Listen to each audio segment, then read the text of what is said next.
베드로전서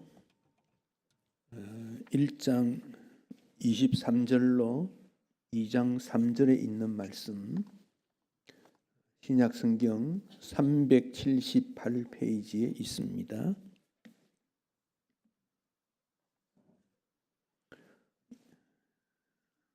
한 절씩 교독하겠습니다. 너희가 거듭난 것은 썩어질 씨로 된 것이 아니요 썩지 아니할 씨로 된 것이니 살아있고 항상 있는 하나님의 말씀으로 되었느니라. 그러므로 모든 육체는 풀과 같고 그 모든 영광은 풀의 꽃과 같으니 풀은 마르고 꽃은 떨어지되 오직 하나 주의 말씀은 세세토록 있도다 하였으니 너희에게 저는 복음이 곧 이 말씀이니라. 그러므로 모든 악독과 모든 기만과 외식과 시기와 모든 비방하는 말을 버리고 갓난 아이들 같이 순전하고 신령한 젖을 사모하라. 이는 그로 말미암아 너희로 구원에 이르도록 자라게 하려 함이라. 너희가 주의 인자하심을 맛보았으면 그리하라. 아멘. 올 한 해 여러분 어떻게 사시려고 생각하십니까? 지난해 살아왔던 습관 그대로 사시렵니까? 아니면 무언가 변화가 필요하다 그렇게 느끼십니까? 지난해에도 믿음으로 살았다면 올해도 믿음으로 살면 됩니다. 그러나 믿음으로 살지 않았다면 믿음으로 살아야 되겠다 결심하셔야 돼요. 사람은 변화하는 존재입니다. 긍정적으로 믿음으로 자꾸만 나아가야 됩니다. 혹시 하지 말아야 될, 안 했으면 좋겠다 생각되는 일들을 했다면 이제는 끊고 25년도에는 새로운 모습으로 변화되어야 됩니다. 변화되어야 됩니다. 물이 포도주로 변화가 되었는데 그 변화된 포도주가 다시 물로 갈 수는 없잖아요. 물은 포도주로 변화가 되어야 됩니다. 자, 그런데 이 변화에 있어서의 그 근거는 어디냐? 하나님의 말씀입니다. 하나님의 말씀으로 변화가 되는 겁니다. 그러므로 25년도에는 하나님의 말씀과 함께 나는 변화되겠다. 이렇게 결심해야 됩니다. 그래서 오늘 설교 제목을 말씀과 함께하는 2025년 이렇게 정했습니다. 우리 같이 한번 따라 하십시다. 말씀과 함께하는 2025년. 예. 이 말을 누가 했느냐? 베드로가 우리에게 권면하고 있습니다. 베드로는 예수님의 제자 중에서 제일 앞섰다는 말은 순종도 많이 하고 책임도 많이 졌고 가르치기도 잘하고 그 시대에 일어나는 모든 일들을 해결할 수 있는 그런 제자였다, 그런 뜻입니다. 그 베드로가 흩어진 나그네들에게 보낸 편지, 그게 베드로전서입니다. 그래서 1장 1절에 보면 본도, 갈라디아, 갑바도기아, 아시아, 비두니아라는 지명이 나오는데 이것은 터키 북쪽, 서쪽에 있는 지명들입니다. 이 지명에는 로마의 박해 때문에 그리스도인들이 다 피난을 가서 숨어 사는 곳입니다. 거기 있는 자들을 흩어진 나그네다 그렇게 표현을 했습니다. 근데 이들은 2장 10절에 보면 전에는 백성이 아니었는데 이제는 하나님의 백성이 되었다. 그냥 잘못된 일 때문에 흩어져 나그네 된 게 아니라 예수 복음 때문에 흩어져서 숨어서 살 수밖에 없는 존재들입니다. 그러나 이들이 흩어졌지만은 공동체를 이룬 거예요. 공동체는 두 사람 이상이지요. 즉 소수 가족 단위든지 가정에 무슨 모일 수도 있고 지하에서도 모일 수 있고 어느 곳에서든지 소수로 모여서 살아가고 있습니다. 왜 그렇습니까? 그곳에서 그들은 하나님의 나라와 하나님의 뜻이 이루어지기를 소망하고 있기 때문에 그렇습니다. 그들에게 베드로가 권면하기를 하나님 말씀을 근거해야 된다. 그 말씀을 주고 있습니다. 오늘 우리가 살아가는 이 땅에 어떤 목적이 있어요. 삶의 목적이 있다는 겁니다. 어떤 시를 제가 보니까 이렇게 했어요. 나는 오늘도 밥을 먹고 출근을 한다. 밥을 먹고 지하철을 탔다. 밥을 먹고 일을 했다. 밥을 먹고 사람을 만났다. 돌아보니 밥이 나를 먹고 있더라. 밥 때문에 산다는 거예요. 밥 때문에. 오늘 그런 인생이 많잖아요. 죽지 못해서, 먹기 위해서 일하고 사람 만나고 수고하고 땀 흘리는데 그 목적이 뭐냐 물었더니 먹고 살기 위해서. 나중에는 거기에 자기도 끌려 들어가서 나도 그런 존재가 되고 말더라는 겁니다. 하나님께서 우리를 그렇게 창조했을까요? 우리 인생이 그런 존재로 끝나야 될까요?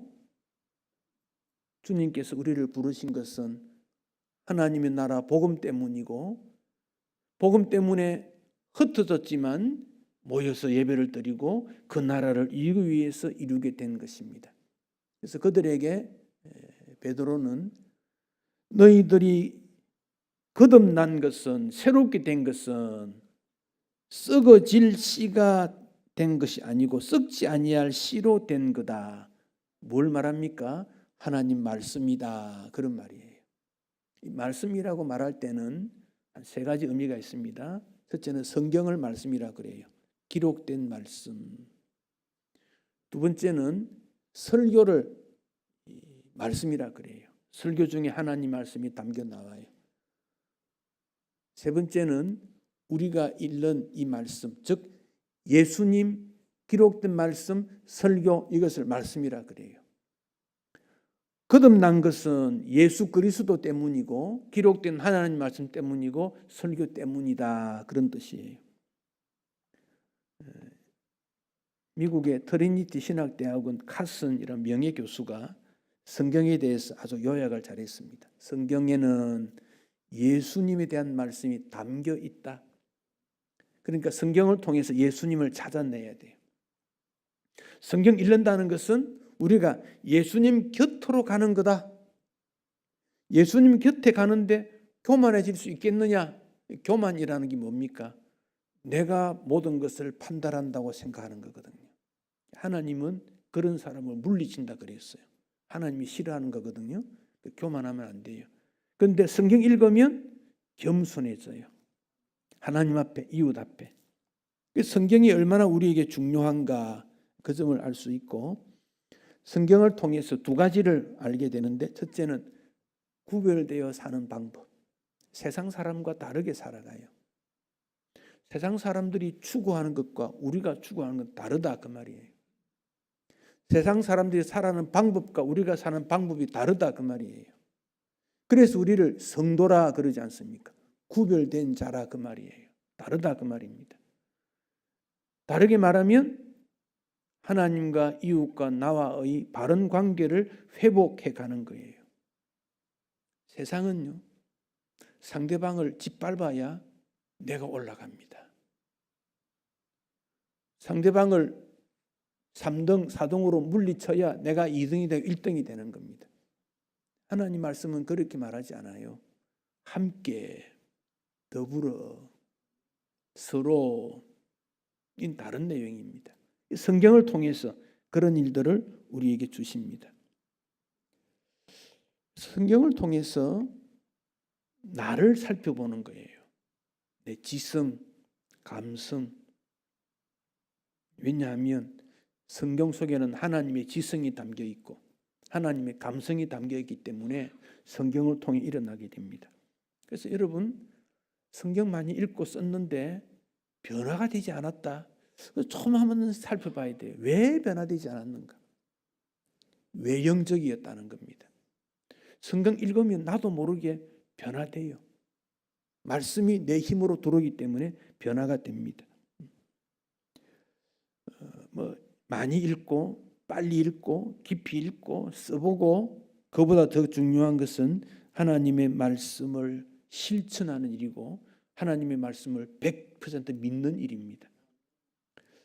이 말씀은 생명력이 있다 그래요. 살아있다 그 말입니다.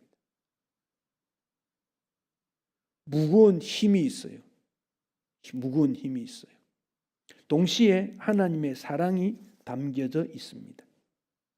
때로는 성경 읽으면 하나님의 분노가 와닿습니다. 이사야 1장에 있는 내용인데요. 소도 임자 알고 나귀도 주인 아는데 이스라엘은 모르는구나. 아 슬프다. 범죄한 나라요, 허물진 백성이요, 행악의 씨 종자다. 행위가 부패했다. 하나님을 버렸다. 매 더 맞으려느냐. 피곤하다. 상했다. 터졌다. 하나님의 분노인데, 그 속에서 우리는 하나님의 사랑이 얼마나 그들을 향하고 있는가를 읽을 수 있어야 돼요. 예수님이 십자가 위에서 나의 하나님 어찌하여 나를 버리셨습니까? 라는 애통 속에서 하나님의 사랑을 깨달을 수 있어야 돼요. 사랑의 편지가 하나님의 말씀이다 하는 점을 기억하게 됩니다. 그래서 말씀을 통해서 우리 마음이 부드러워집니다. 때로는 내 인생의 문제를 해결받을 수도 있습니다. 또 믿음으로 살게 되고 신앙의 열매를 맺게 됩니다. 그래서 어린 아이들에게도 성경이 낯설지 않도록 해야 됩니다. 그림 성경을 들려준다든지, 말을 하려고 할 때 성경을 읽어준다든지, 성경을 가까이 하는 그런 일들이 있어져야 됩니다.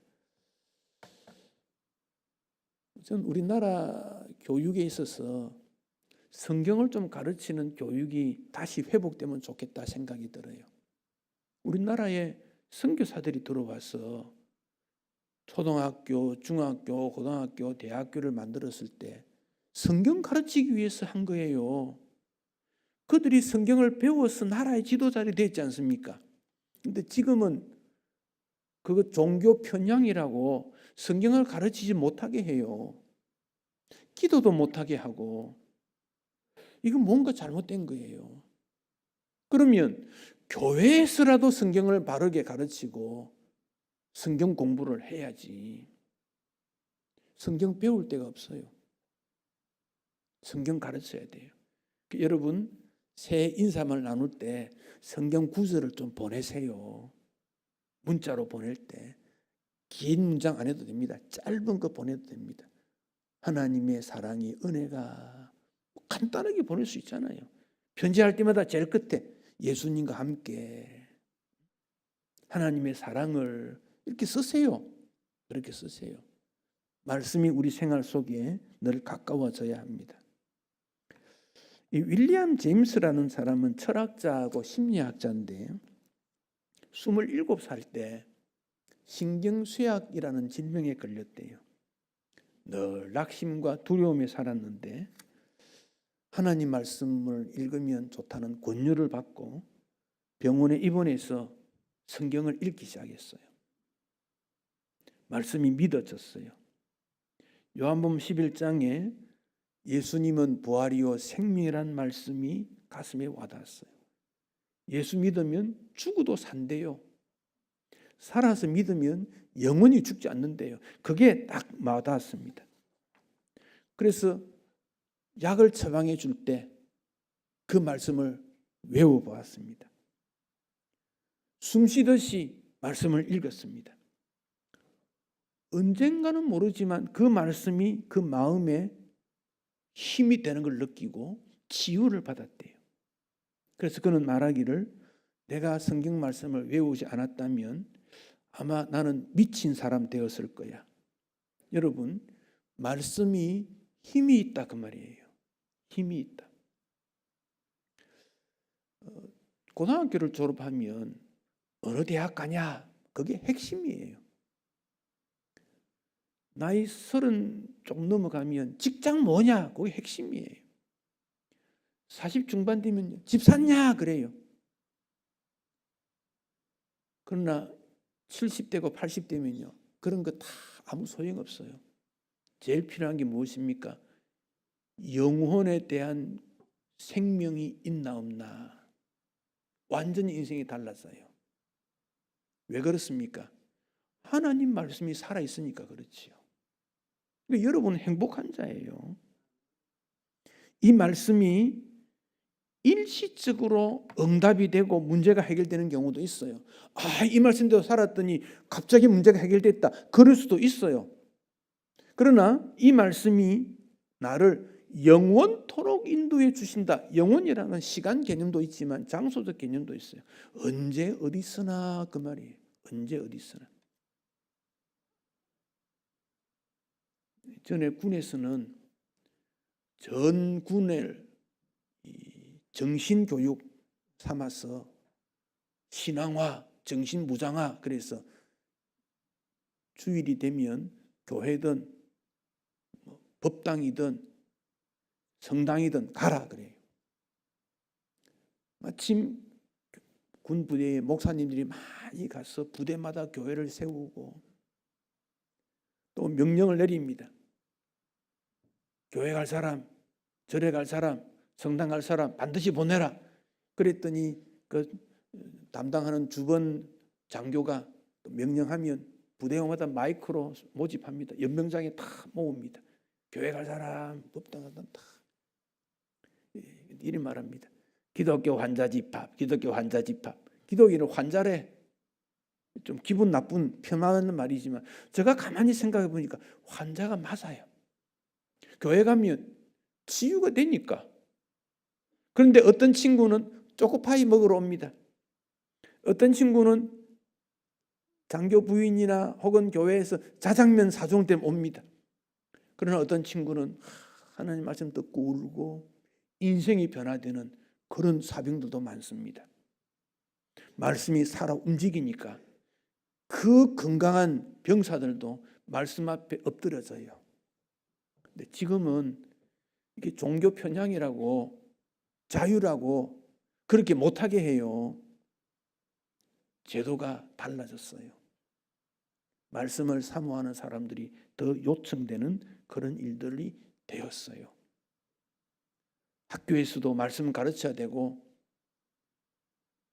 학원에서도 말씀 가르쳐야 되고 그런데 여러분 잘못된 가르침에 빠지면 안 됩니다. 그건 조심해야 됩니다. 방송에서도 말씀이 나가야 되고 신문, 잡지도 말씀이 나와야 되고 거기에 가까이 가야 돼요. 그래서 그런 기독교적인 말씀을 접촉해야 됩니다. 간증도 읽어야 되고. 왜 그렇습니까? 우리는 복음 때문에 흩어진 나그네 인생이기 때문에 그 말씀의 힘을 가지지 아니하면 살아갈 수가 없어요. 그래서 새벽기도 나오는 분은 그날 주님 앞에 말씀 읽고 새벽기도 안 하면 하루 못 산다고 생각하니까 나오는 거예요.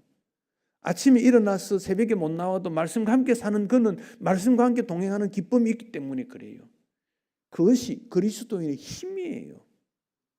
베드로가 흩어진 그들에게 그 교훈 때문에 말씀을 주는데 이 말씀은 23절에서 썩어질 씨가 아니고 썩지 아니할 씨다 그랬어요. 썩지 않는다. 생명이 있다 그 말입니다. 살아있고 항상 있는 하나님의 말씀이다 그 말이지. 때로 목사가 가장 중요한 것은 말씀의 봉사자인데 말씀 봉사 외의 방법으로 교회 부흥시키고 싶은 그런 욕망이 때로 일어나요. 교회 짓자마자 부흥하면 얼마나 좋겠습니까? 근데 그게 마음대로 안 되잖아요. 세상 속에 영적 싸움 속에 계속 패배를 당하는데 어떻게 갑자기 부흥하겠습니까? 그러다 보니까 이상한 방법으로 부흥하는 일들이 있어요. 이빨을 해놓는데 기도했더니 이빨이 금리뼈로 바뀌었대. 금리빨 바뀌는 일. 바뀔 수도 있다고 저는 생각해요. 그러나 모든 사람의 이가 금리빨로 바뀌는 건 아니에요. 직통계시, 은사 중심이 나쁜 것은 아니지만은 그러나 하나님의 말씀이 더 소중하다. 그 점을 꼭 기억하셔야 됩니다. 실제로 믿는 자에게 신비한 현상이 일어납니다. 방언도 예언도 병고침도 일어날 수 있습니다. 그러나 진정한 것은 하나님의 말씀이다. 이걸 기억해야 됩니다. 왜? 2000년 기독교 역사에 있어서 흘러내려오는 것은 은사가 아닙니다. 병 고치는 능력도 아닙니다. 하나님 말씀입니다. 말씀이기 때문에 그래요. 위클리프 선교단체에 보면 전 세계 언어가 한 7,000 언어가 된대요. 성경으로 번역된 언어는 한 3,500개쯤 된다 그래요. 소수민족은 아직 많이 번역이 안 됐어요. 근데 요즘은 그 인공지능이라는 그 발전된 공업에서 예를 들어서 마태복음만 그 나라 말로 번역해서 인공지능에 집어넣으면 창세기부터 계시록까지 그 말이 바뀌어서 막 나오는 그런 시대가 돼버렸어요. 물론 전체는 똑같지 않지만 수정은 해야 되겠지만 아마 전 세계에 하나님의 복음이 전파되면 우리 주님이 재림하실 때가 온다고 생각해요. 우리가 볼 때 망할 일이 훨씬 더 많지 않습니까? 그런 가운데 하나님의 말씀은 얼마나 중요한가 하는 점입니다. 한국의 특징이 뭐냐? 한국 교회의 특징은요. 선교사 들어오기 전에 성경이 먼저 보급됐습니다. 1870년대에 만주 땅에 봉춘, 지금의 순양, 거기 존 로스, 맥킨타이어 이 선교사들이 이제 조선 사람들이 그 신의주를 건너 장사하러 왔다가 됐으니까 장사하러 온 조선인들 이영찬, 백홍준, 김청송, 서상윤 이런 사람들이 한글말, 조선말을 배웁니다. 그리고 번역한 것이 누가복음입니다. 제일 먼저 누가복음 번역됐어요. 그 쪽복음, 누가복음만 가지고 성경 인쇄했어요. 그 다음에 요한복음. 그래서 이분들에게 인쇄를 해서 영국에서 인쇄를 해서 보따리 장사하는 그들이 두만강과 압록강을 건너와서 복음을 전한 거예요. 어주 땅, 평양, 소래, 서울까지 내려왔습니다.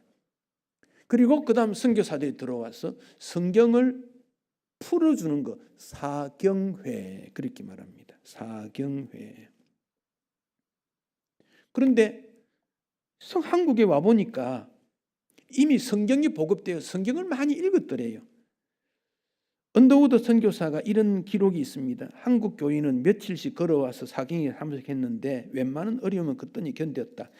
250명이 모였고 많을 땐 1180명까지 모였는데 열흘 혹은 열나흘 동안 성경을 배웠다. 거기 배운 그들은 고향으로 돌아가서 소규모 사경회를 했는데 북부 어느 지역에서는 1년 동안 소규모 사경회가 192회를 실시했고 연인은 1만 명이 모였다. 깜짝 놀랄 일이지요. 이것이 기초가 되어서 1920년대에 100만 명 그리스도인이 됩니다. 1913년에 영국 성서공회에서 매서인은 뭐냐? 성경을 판매하는 사람 매서인입니다. 거기 보면 중국이 380명 가장 많았고 한국이 182명, 인도가 160명이었다. 영국에서 나온 매서인 조건이 이렇습니다. 강건한 신체와 훌륭한 성품과 영혼을 구하려는 열정, 칭찬받고 이름이 알려져 있으며 신앙에 흠이 없는 사람, 기독교적 인격, 맡겨진 일의 능력을 따르는 목사나 선교사의 추천을 받은 사람, 매서인의 조건이에요. 오늘날 어떤 사람이겠습니까? 교사나 집사나 장로 같은 분 아니겠어요? 한국에 매서인 조건이 있습니다. 4가지가 있는데 첫째는 신앙심이 깊고 신뢰할 수 있는 성품, 두 번째 효과적 방법으로 성경을 전파하는 능력, 세 번째 지역의 기독교 지도자, 영적 지적 능력 갖춘 자, 네 번째 한문 한글에 능통하고 성경에 관한 해박한 지식을 가진 사람. 그 사람들이 한국 초기에 매서인 혹은 다른 말로 권서인 그리 말합니다. 성경을 읽으라고 권하고 팔았다는 거예요. 보따리상 장사를 하면서. 오늘의 우리 지도자들은 말씀을 나누는 그런 사람이어야 합니다. 그러니까 일본이나 필리핀이나 이런 곳에 복음이 먼저 들어갔지만 한국이 복음화가 먼저 뿌려가 낸 것은 말씀 중심이었다. 그런 점을 기억해야 됩니다. 왜냐? 썩지 아니할 씨. 그러니까 언젠가 뿌리를 내리더라는 거예요. 초등학교 때 다녔던 교회에 그가 자랐는데 청소년기를 지나 청년기를 지나 장년이 되니까 그때 교회 가니까 좋았더라는 기억이 나고 교회 찾아오는 일이 일어납니다. 낙심되고 좌절되고 그래서 교회를 떠났다가 다시 회복되는 것은 이전에 말씀 들은 기억이 있더라는 거예요. 전쟁터에서 말씀 한마디, 군 훈련 받으면서 던졌던 말씀, 생활 속에 어려웠던 말씀이 던져졌을 때 마음의 씨가 떨어졌던 거지요. 썩지 아니했다는 겁니다.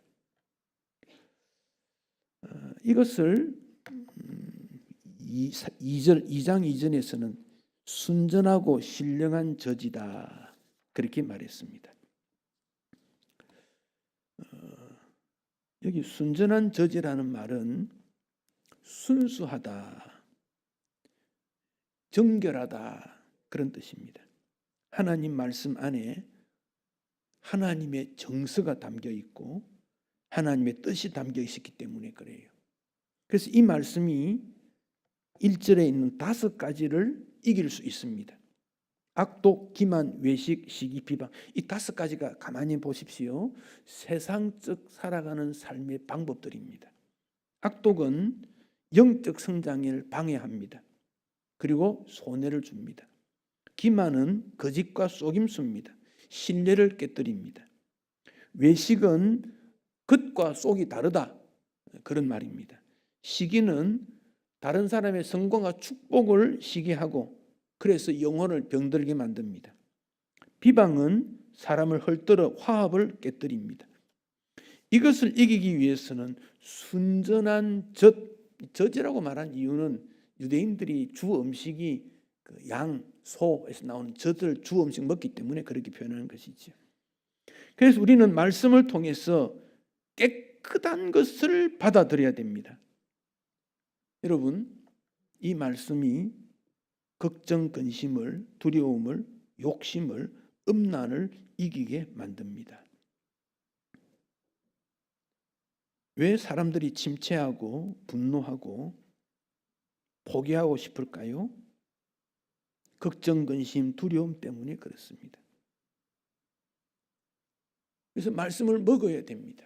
규칙적으로 먹으십시오. 끊어지지 않는 습관이 있다. 말씀을 내 것으로 삼고 먹어야 그 습관을 이길 수 있습니다. 사람은 습관이 든 것 참 이기기 어렵습니다. 말씀으로 이기게 됩니다. 왜? 순전한 순결한 말씀이 능력이기 때문에.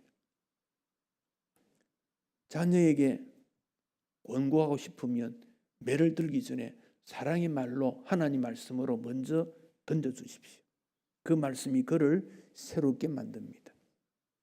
부모가 먼저 말씀을 먹고 자녀에게 그 말씀을 줄 수 있어야 됩니다. 친구에게 마찬가지입니다. 이런 모든 일로부터 두려움으로부터 이길 수 있기 때문에 그렇습니다. 두 번째는 신령한 저지다 그렇게 말씀을 했습니다.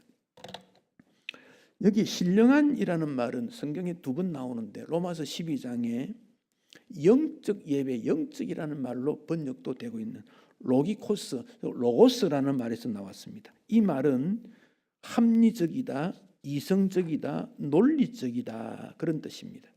즉 하나님의 말씀은 하나님의 지혜, 하나님의 이론, 하나님의 정서 그 말씀들이 들어와 있기 때문에 하나님의 논리로 세상을 바라볼 수 있다 그런 말입니다. 여러분, 건강을 잃었습니다. 그런데 나는 건강 잃은 것이 축복입니다 라고 말할 수 있겠습니까? 말할 수 있는 것은 건강을 잃음으로 하나님의 사람이 되었다는 그 논리 때문에 건강을 잃은 것도 축복이다 그 말이에요. 부자가 아니고 가난하게 된 것도 하나님의 논리 입장에서는 영적으로 승리할 수 있는 거예요. 부자가 되면 좋지요. 그런데 부자가 되어서 죄인으로 갔다면 사람의 논리지 하나님의 논리가 아닙니다. 그게 신령하다 그런 뜻입니다. 그 하나님 논리에 맞지 않기 때문에 그렇습니다. 그 하나님 논리에 맞느냐 그 말입니다. 하나님 논리, 하나님의 이성, 이 신앙입니다. 그래서 하나님 편에서 생각해야 됩니다. 하나님 편에서 살아가야 됩니다. 하나님 말씀은 항상 옳습니다. 조금 더 나아가면 낭떠러지에 죽을 수밖에 없는 그 현장에서 하나님의 논리를 따랐더니 살아났다는 거예요. 그게 신령하다, 영적이다 그 말이에요.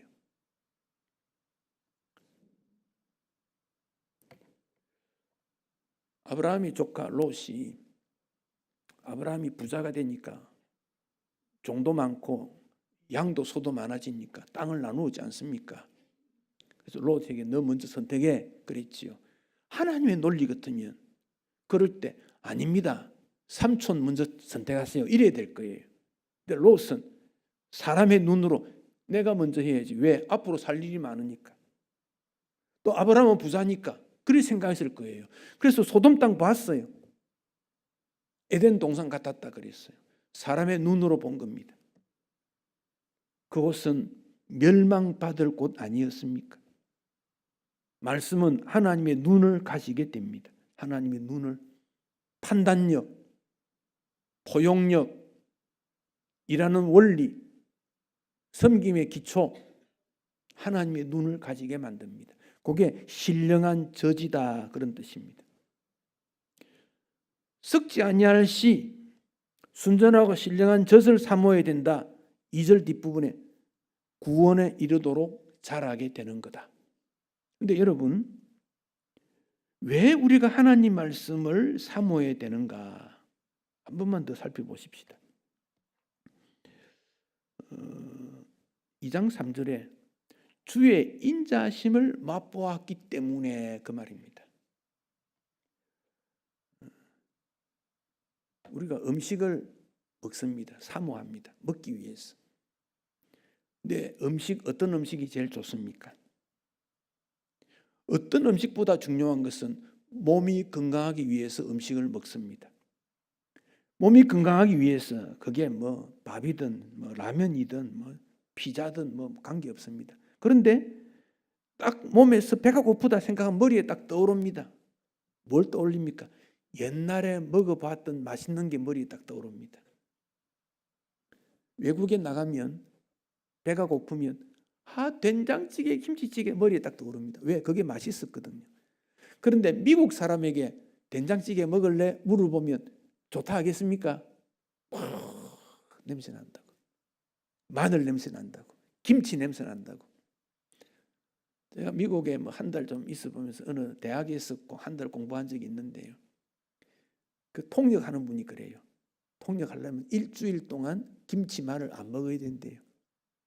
그리고 통역 직전에 가을인하고 뭐 별거 다 해도 통역하는 사람이 자꾸 멀어진대. 냄새 난대. 몸에 배어 있기 때문에. 왜 우리가 말씀을 사모하는가? 맛이 있었다는 경험 때문에 그렇거든요. 내 몸이 필요하듯이 내게 어떤 은혜를 주실까라는 그 마음이 들면 예배 오게 돼 있어요. 그런데 은혜 그거 무슨 필요하냐? 안 옵니다. 올 수가 없어요. 부득이하게 못 오면 유튜브를 듣든지 오후 예배라도 새벽이라도 쫓아 나옵니다. 인자하심을 맛보았으면 그 말입니다. 여러분, 주님의 은혜를 받았던 때가 언제 있나요? 언제 주의 은혜를 받았나요? 지금 아니고 왕년이었나요? 기억이 없습니까? 하나님 말씀을 맛있게 먹었던 기억이 없다면 위험한 신앙인입니다. 하나님 말씀을 맛있게 먹었다고 하는 경험이 있어야 됩니다. 그가 입맛이 있다 그 말입니다. 배가 고프니까 밥이 당긴다 그 말입니다. 제가 말씀과 함께 하자 그 말씀 드리는 이유는 25년을 맞는 우리나라가 매우 아파합니다. 모든 백성들이 아파합니다. 소리를 지릅니다. 교회도 아파합니다. 무기력해집니다. 건강의 줄이 끊어지고 물질의 줄도 끊어질 것 같다는 보도가 많고 옳은 일을 향하는 사람들이 적습니다. 억울한 불이익이 가득합니다. 어려움을 해치는 능력도 없습니다. 그러나 유일한 방법은 믿음의 줄, 말씀의 줄을 놓치면 안 되기 때문에 그렇습니다. 말씀은 불신도 이기고 고난도 이기게 됩니다. 베드로가 말했습니다. 흩어진 나그네 고난 있다 그 말입니다. 이건 세상 끝날까지 그럴 것입니다. 그러나 말씀 붙잡으면 그 고난을 이길 수 있기 때문에 그렇습니다. 베드로가 이렇게 강조했을 때 그 다음에 교부들이나 교황들이 말씀을 중심으로 하는 그 역사가 일어났다면 세계 역사는 달라졌을 것입니다. 그런데 그 후시대에 교황들은요, 교회당 잘 지으면 된다고 생각했습니다. 그래서 가장 큰 교회당 이름을 베드로 성당이라고 지었습니다. 베드로 성당은 앞뒤 길이가 한 200m쯤 됩니다. 183m인가 200m. 폭이 70m가 됩니다. 그 당시는 상상할 수 없는 건물입니다. 높이가 한 40m 됩니다. 가장 좋았다는 거 다 집어넣었습니다. 지금도 관광객이 1년에 600만 명 넘게 옵니다. 그 속에 말씀이 없습니다. 오늘 우리가 외형, 일, 거기에만 치중하면 역사 속에 사라질 수밖에 없는 일이 될 것입니다. 그런데 말씀을 붙잡은 가문, 말씀과 함께하는 가문은 대대손손 복받습니다. 축복이 따릅니다. 그래서 일제시대 때 우리 믿음의 어른들은요, 자녀들 학교에 못 가도 성경 읽게 만들었습니다. 그랬더니 해방 이후에 그분들이 나라의 지도자가 다 됐지 않습니까? 민족의 지도자가 되었지 않습니까? 말씀과 함께였기 때문에 그렇습니다. 그래서 모세는 문지방에도 써붙이고 사람 이마도 써붙이고 손목에도 붙이라. 그 히브리 말의 단어 하나 속에 주어, 동사, 명령어가 다 들어가기 때문에 한 문장만 딱 해도 의미가 있습니다. 그래서 손목에도 메고 팔찌에 하지 말고 말씀으로 묶고 사람 이마도 하고 현관에도 붙이고 다 말씀 중심이어야 한다. 그렇게 가르쳤습니다. 하나님 말씀은 우리를 든든하게 만듭니다. 사회를 안전하게 만듭니다. 성장하게 만듭니다. 개인 공부, 성경 공부 많이 하십시오. 미어서라는 분, 여성분인데 이분은 신학자 아닙니다. 학교 교사 출신인데 그분이 미어서 핸드북이라는 책을 썼어요. 성경을 처음 썼는데 평신도입니다. 전 세계에 300만 부가 넘게 팔렸던 책입니다. 평신도가 쓴 책이에요. 누구든지 할 수 있다는 겁니다. 팀 모임, 올해는 성경을 더 중심으로 연구하고 토론하고 읽으십시오. 한 달에 한 번 모이지만 할 수 있거든 매주 모이십시오.